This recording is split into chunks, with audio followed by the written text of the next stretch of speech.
दबाया जाएगा, कुचला जाएगा, ब्राह्मण चुप नहीं बैठेगा। और इस महापंचायत के आयोजन की सबसे बड़ी विशेषता क्या है, ये मैं बताता हूं आपको। विश्वविद्यालय के निर्माण के लिए पहले 1 करोड़ रुपए की चेक की घोषणा मैं करता हूं आज इस मंच के माध्यम से। मंच पर विराजे हुए संपूर्ण संत समाज के चरणों में सादर वंदन निवेदन करते हुए मृत्युंजय भगवान परशुराम और मां गायत्री का स्मरण करते हुए यहां इस अभूतपूर्व और ऐतिहासिक ब्राह्मण पंचायत में पधारे हुए सभी विप्र बंधुओं का और हमारे अन्य समाजों से जो हमारे प्रतिनिधि यहां शामिल हुए हैं उन सभी का मैं हार्दिक अभिनंदन करता हूं, स्वागत करता हूं। साथियों, आज का ये हुजूम, आज का ये जज्बा, आज का ये उत्सव, ये एक क्रांतिकारी आंदोलन की शुरुआत है। ये परिणति नहीं है, ये आगाज है। ये आगाज है ब्राह्मण की आवाज का, कि ब्राह्मण की आवाज को जब जब दबाया जाएगा, कुचला जाएगा, ब्राह्मण चुप नहीं बैठेगा। और इस महापंचायत के आयोजन की सबसे बड़ी विशेषता क्या है, ये मैं बताता हूं आपको। इस महापंचायत का आयोजन अपने जिम्मे लिया है ब्राह्मण युवाओं ने, और ब्राह्मण युवा शक्ति धन्यवाद का पात्र है। मैं ब्राह्मण युवा शक्ति को इस मंच के माध्यम से नमन करता हूं। आज हमारी युवा शक्ति भारी अवसाद के बीच से गुजर रही है। इस देश के अंदर एक कुप्रचार किया जा रहा है ब्राह्मण समाज के विषय में। विश्वविद्यालय की दीवारों पर नारे लिखे जा रहे हैं ब्राह्मणों के खिलाफ। गांव में पुजारियों की हत्या हो रही है। हमारी किशोरियों के साथ बलात्कार करके उनको कुएं में डाला जा रहा है। इस मंच के माध्यम से यह ऐलान करना चाहता हूं कि विप्र सेना और संपूर्ण ब्राह्मण समाज अब इसका प्रतिकार करेगा और पुरजोर तरीके से प्रतिकार करेगा। अब यह नहीं चलेगा। मैं इस मंच के माध्यम से यह भी कहना चाहूंगा कि आप अपनी शक्ति को पहचान लें। आज ये इस स्टेडियम के अंदर आप जो इतने यहां पर मौजूद हैं, आप अपनी शक्ति को पहचान लें। आप अकेले नहीं हैं। आप अपने आप को अकेला महसूस नहीं कर सकते हैं। आपके साथ हिंदुस्तान का 15 करोड़ ब्राह्मण खड़ा है, और हिंदुस्तान का 15 करोड़ ब्राह्मण क्या कर सकता है ये आप जानते हैं। जब अकेला चाणक्य चंद्रगुप्त बना सकता है। ये जो रेलिंग के पास जो युवा खड़े हैं, मेरा निवेदन है, ये आपका कार्यक्रम है। भैया आप पीछे हो जाओ, बिल्कुल पीछे हो जाओ। आप सुन नहीं रहे हो, पीछे हो जाओ। जब एक चाणक्य चंद्रगुप्त बना सकता है तो 15 करोड़ चाणक्य क्या कर सकते हैं। ब्रिटेन का प्रधानमंत्री ब्राह्मण हो सकता है।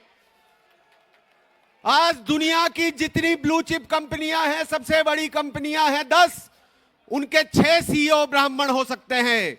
यह ब्राह्मण की बौद्धिक अधिकार है, हमारा डीएनए है, हमारा रक्त है ये। और जब भी समाज में सनातन धर्म पे कोई संकट आया है, सबसे पहले आवाज ब्राह्मण ने उठाई है। अंग्रेजों के खिलाफ अगर आंदोलन की जरूरत पड़ी तो पहली गोली मंगल पांडे ने चलाई है। और आपकी धमनियों में भी वही रक्त बह रहा है। उसी मंगल पांडे के रक्त की कसम है आपको कि किसी भी अन्याय का अगर आप प्रतिकार करने से चूके तो आपको ब्राह्मण कहलाने का अधिकार नहीं है।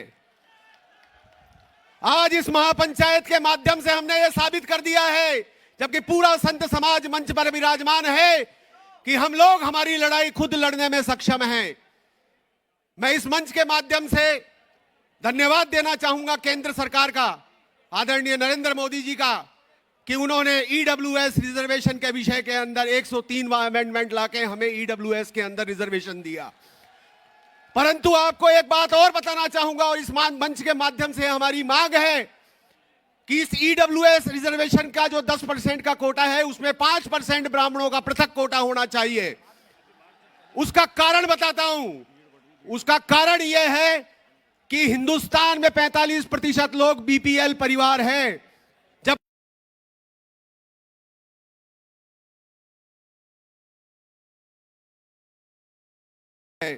और ये आरक्षण का अधिकार इस महापंचायत के माध्यम से हम लेंगे। मुझे दो चार बातें आपसे और शेयर करनी है।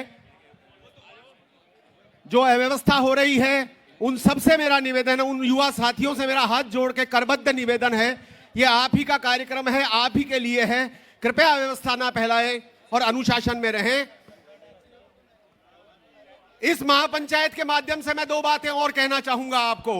समय की बड़ी सीमा है और हम ही लोगों को अनुशासन का ध्यान रखना है। हमारे मांग तो बहुत है, प्रस्ताव भी बहुत है, राजनीतिक प्रस्ताव भी बहुत है।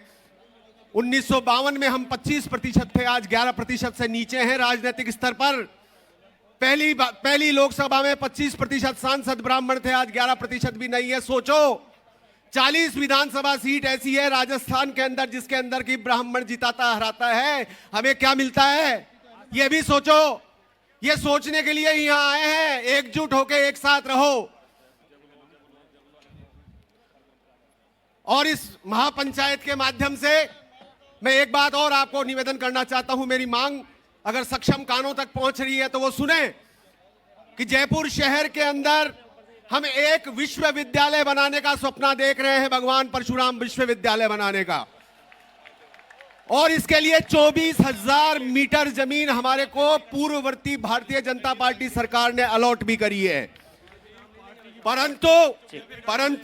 परंतु वो हमें आज तक प्राप्त नहीं हुई।